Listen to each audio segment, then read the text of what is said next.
Maya parked her car and took a deep breath before stepping out.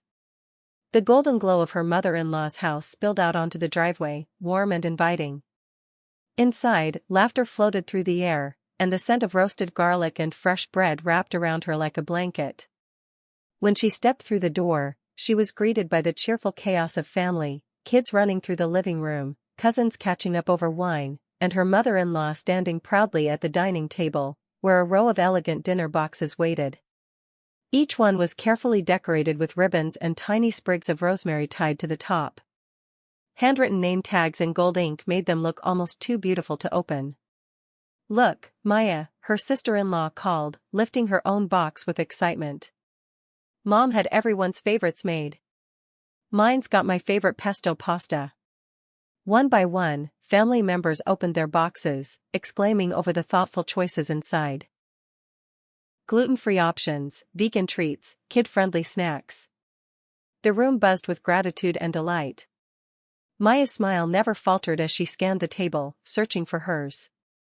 But her name wasn't there. At first, she thought maybe she'd missed it. She checked twice. 3 times. She even crouched down, pretending to tie her shoe, just to get a better look. Nothing. Her heart sank just slightly, a quiet, heavy drop. She tried to ignore the lump forming in her throat as she laughed along with everyone else. "These are beautiful," she said, her voice softer than usual. Inside, though, she felt it, that small, familiar ache. Maya stayed near the edge of the dining room, keeping her smile fixed like it was stitched there. She didn't want anyone to notice how hard her stomach was twisting. Her husband caught her eye and mouthed, "You okay?" She nodded quickly, maybe too quickly, and busied herself with setting out silverware so no one would see the way her hands trembled. Around her, the conversation buzzed. "Mom even remembered I hate olives," one cousin laughed. "This salad is exactly like the one I loved as a kid," another said. Each comment felt like a tiny pinprick, not because she wasn't happy for them, but because she wished she could feel included in the same way. She wasn't angry. Just, quietly hurt. She told herself it didn't matter. It was just food. Just a box. But as she straightened napkins at the table, memories bubbled up, birthdays when she'd felt like a guest at her own celebration, holidays where she'd been too nervous to speak up about what she wanted.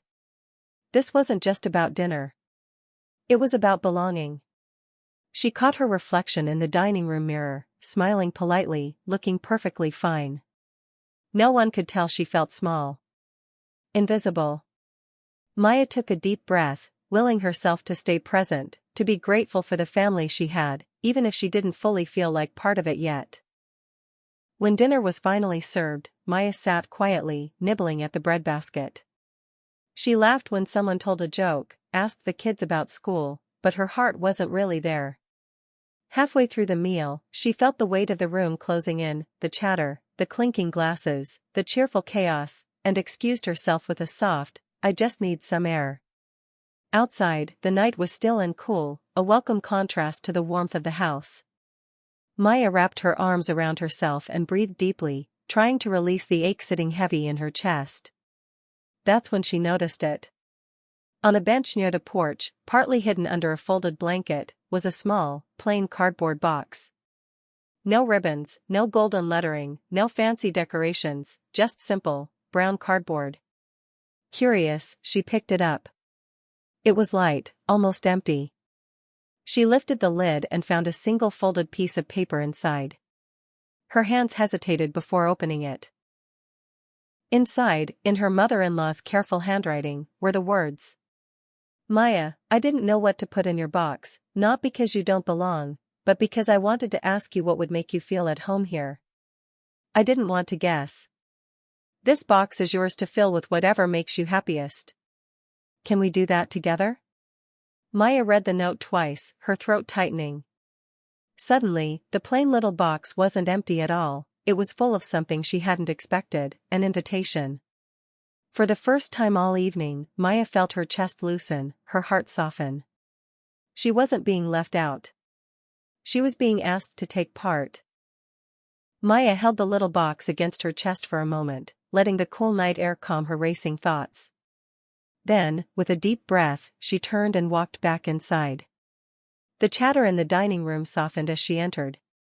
Her mother-in-law looked up first, her face immediately worried. "Maya," she began, standing quickly, "I'm so sorry, But Maya raised a hand, smiling through the tears brimming in her eyes. "No, it's okay. Really." She held up the box. "I found this." Her mother-in-law's face softened, and she nodded quietly, as if to say yes, that was meant for you. Maya walked to the head of the table and set the box down where everyone could see. "I just wanted to say thank you," she said, her voice shaking but steady enough. "At first, I thought maybe I'd been forgotten. But this," she glanced at the note. "This is better than anything you could have put inside. Because it means I get to tell you what home tastes like to me." The room was quiet. The kind of quiet that meant everyone was listening. Slowly, Maya began to share about the warm cornbread her grandmother used to make every Sunday, the tangy mango pickle that reminded her of summers as a kid, the simple lentil stew that always made her feel safe. Her words painted pictures of her childhood, her family, her roots. And as she spoke, the faces around the table softened, curious, smiling, leaning in closer. Her mother-in-law's eyes glistened. "Then that's what we'll make next time," she said simply. And in that moment, Maya felt something shift, not just in herself, but in the whole room. For the first time, she didn't feel like a visitor. She felt like family. A few weeks later, Maya and her husband returned for another family dinner. This time, the table looked just as beautiful, lined with boxes tied with ribbons and sprigs of rosemary, but something was different. When Maya sat down, she noticed her name, written in the same elegant gold lettering as everyone else's. Her heart skipped a beat. She opened the box slowly, almost afraid to breathe. Inside was a perfectly wrapped slice of cornbread, a small jar of tangy mango pickle, and a steaming container of lentil stew. Her breath caught in her throat. When she looked up, her mother-in-law was smiling at her. "We used your recipes," she said softly. "The whole family helped." Maya glanced around the table. Everyone was already digging into their own boxes, savoring bites of her comfort food, laughing, comparing notes on which spice made the stew so good, and joking about who had burned the first batch of cornbread. For the first time, Maya didn't just feel welcome. She felt rooted. She realized then that sometimes being left out isn't rejection, it's an invitation to create something new together. That night, as they all sat sharing a meal built from her memories, Maya understood she had finally brought a piece of her old home into her new one. And in doing so, she had found where she truly belonged.